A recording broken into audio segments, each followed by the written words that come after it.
Hello everyone, my name is Alan Braish. I am the software system engineer from Schneider Electric. In this video, I will go through the process of starting with EcoStruxure IT, configuring the web interface, eventually setting up the gateway and discovering additional devices through the gateway and see their performance on your EcoStruxure IT platform. The very first thing you need to do that's the very first step, is coming into EcoStruxureIT.com webpage. Once you come into EcoStruxureIT.com webpage, you will see various type of information related to EcoStruxure IT. You will see how it works. It shows you how the gateway will communicate with all the devices internally, and then it will send out one-way outbound communication with the gateway. There will be never an inbound communication connection established. It will be always outbound for security purposes. And at the bottom of the page, you will be able to activate your trial. When you click on activate your free trial, you will be asked for a name and an email address and a phone number.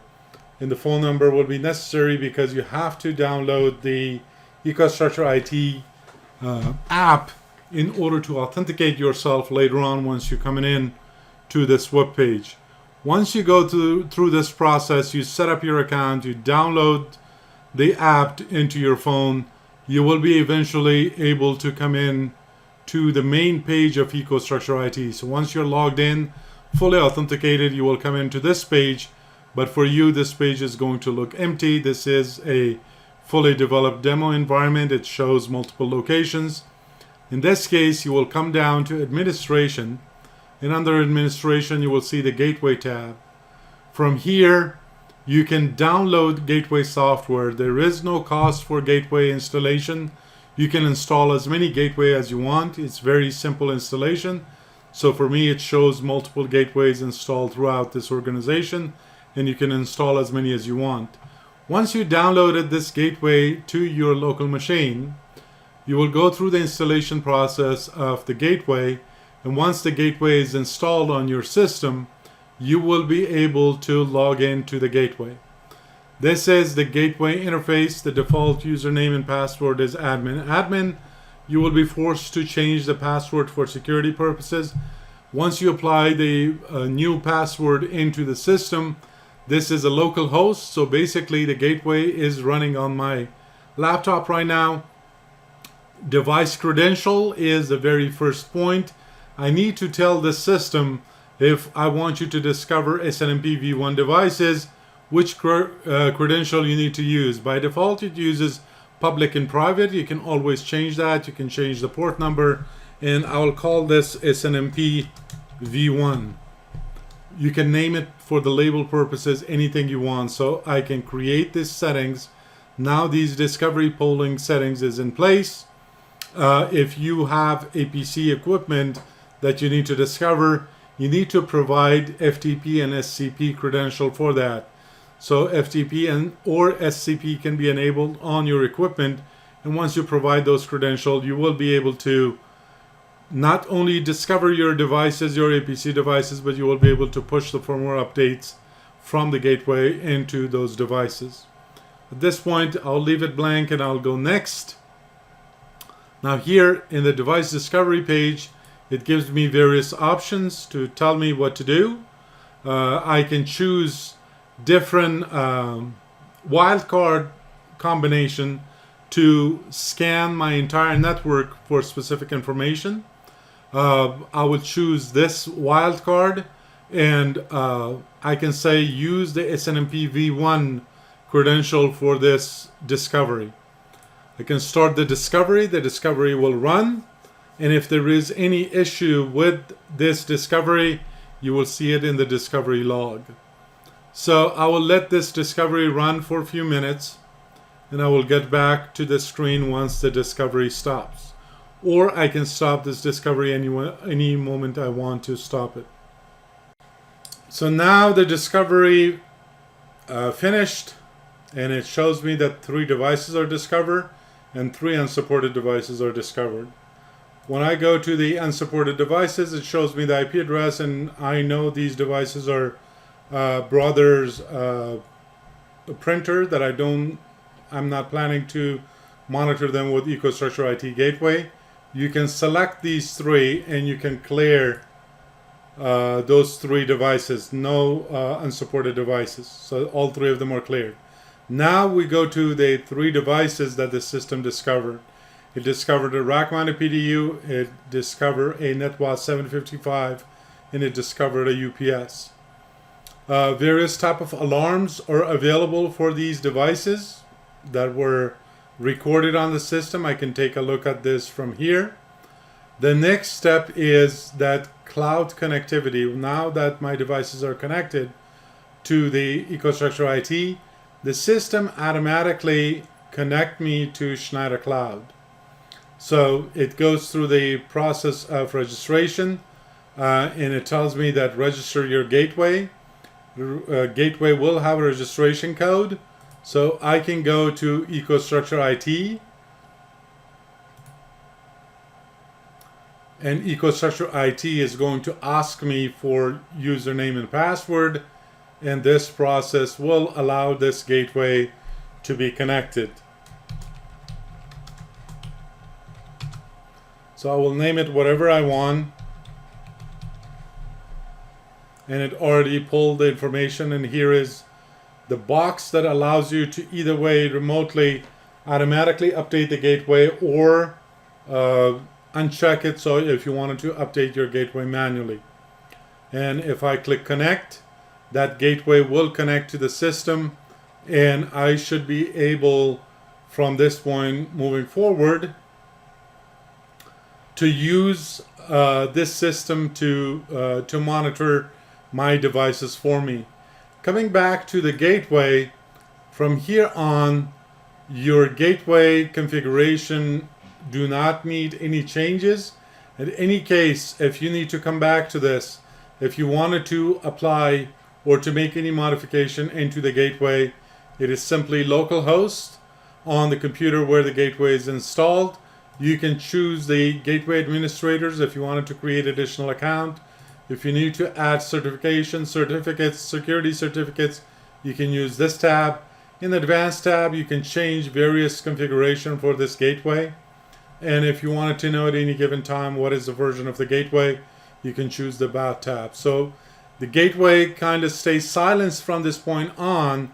And in the Discovery tab, if you notice, if you choose to add a subnet or any large set of IP addresses for the Discovery to run on, this Discovery can run for unlimited amount of time, and it can discover multiple devices every time you add them to your network. Or you can import the list of IP addresses in CSV, TSF, or text format into the system, and from that list it will go into each one of those IP addresses and discover them based on the protocol that you set up on them.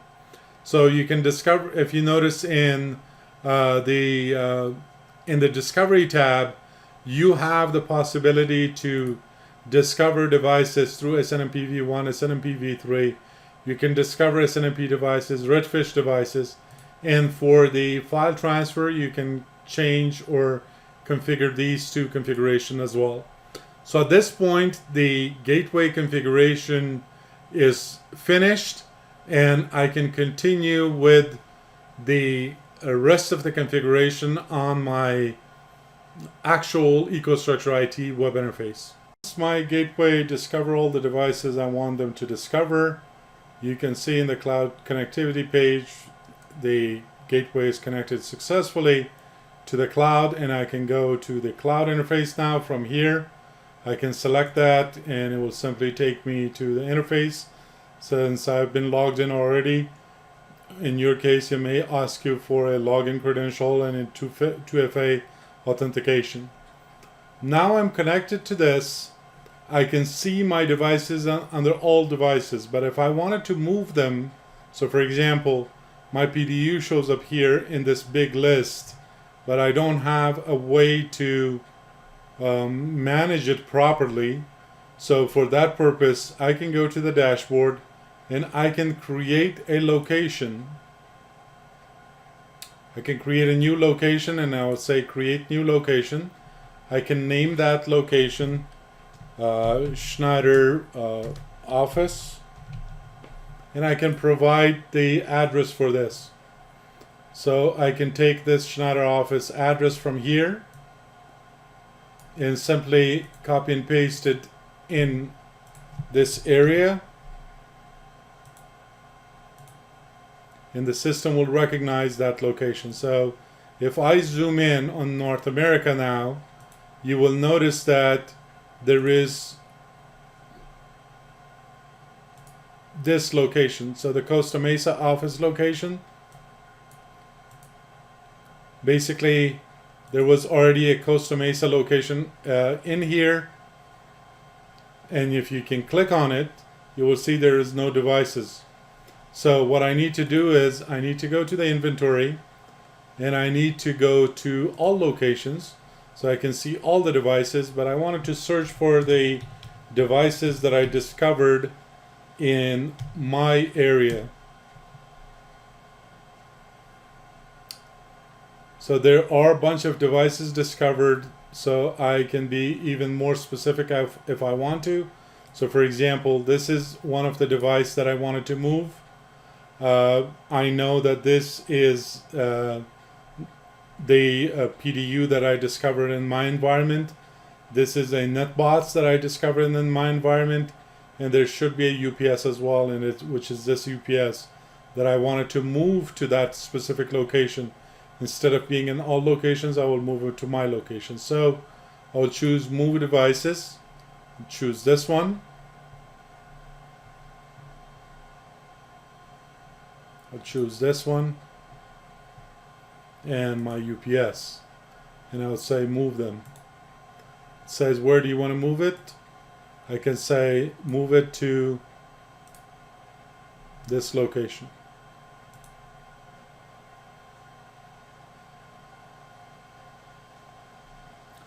These 3 devices will be moved to this particular location, and if I click on it and go to that office which I just created, it shows the 3 devices. So instead of looking at all locations, I can see each individual location where a gateway is installed, and I can see those devices in that location. All the relevant data from those devices is coming here, and if I go to the alarm page, it will stay in that one location, and it will show me all the alarms that were recorded historically for this device. As you can see, 25 minutes ago there were alarms on these devices, and I can actually filter them out. So from this point moving forward, my devices are discovered, my devices are showing up in the system, and I can see them in dashboard if I want to. I can either way look at all location dashboard or this specific location that I have devices discovered on. This will be the initial configuration of the gateway, discovering devices, and eventually connecting it to EcoStruxure IT Cloud. Thank you very much.